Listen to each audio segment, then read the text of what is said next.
کے مطابق سب سے بہترین قربانی کون سی ہے؟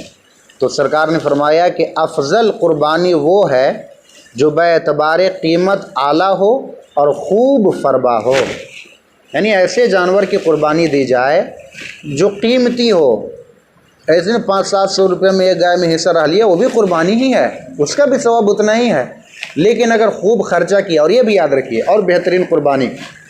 کہ جانور آدمی پہلے سے خریدے اور پہلے سے خرید کر کے کچھ اس کی سیوا مرمت کرتے رہے، تاکہ اس کو خود سے چرانے لے جائے، اگرچہ اپنے وقت کا کتنا ہو بڑا صاحب رہے، خود سے چرانے لے جائے تاکہ اس سے ایک محبت، ایک ہے نا پرسنل ریلیشن شپ ڈیولپ ہو جائے۔ تو ایسے ہوگا کیا کہ 1-2 مہینہ آپ نے جانور کو پالا، اس سے خاص طرح کی محبت ہو گئی۔ اب جو آپ اس بکری کو یا اس جانور کو قربان کریں گے تو صرف آپ جانور قربان نہیں کر رہے ہیں بلکہ اللہ کی راہ میں اپنی محبت بھی قربان کر رہے ہیں۔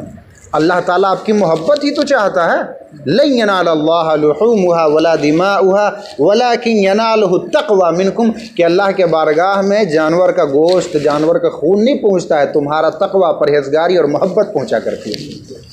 اس لیے نا حضرت اسماعیل علیہ السلام کی قربانی کی کیا ضرورت تھی خدا کو، کہ حضرت ابراہیم کو حکم دیا کہ اپنے بیٹے کو قربان کرو، کیونکہ تمہاری جو محبت اپنے بیٹے سے ڈیولپ ہو گئی ہے، یہ محبت اب مجھے دیکھنا ہے کہ مجھ سے بھی محبت کا دعویٰ کرتے ہو، مجھ سے زیادہ محبت ہے یا اپنے بیٹے سے زیادہ محبت ہے۔ اگر واقعی مجھ سے محبت ہے تو میری محبت کے آگے اپنے بیٹے کی محبت کو قربان کر دو۔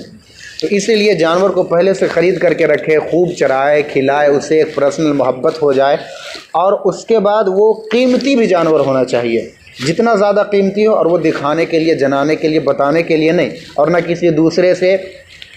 کمپٹیشن کرنے کے لیے کہ فلاں محلے کے فلاں صاحب جو ہے نا حاجی صاحب، ارے وہ تو 15,000 کے کھنسی لائے ہیں اور میرا والا 12,000 کے ہے، تو اس کو بیچ دیتے ہیں، دوسرا لیتے ہیں 18,000 والا، ہے نا۔ تو یہ کمپٹیشن ہو گیا، اور دکھاوے میں کمپٹیشن ہے، دکھاوا میں کمپٹیشن نہیں کرنی ہے، عبادت میں کمپٹیشن، اور خوب بھربا ہو، یعنی وہ جانور دیکھنے میں بھی اچھا تندرست ہو تاکہ اس کا زیادہ گوشت حاصل ہو، تاکہ آپ بھی کھائیں، آپ کے مہمان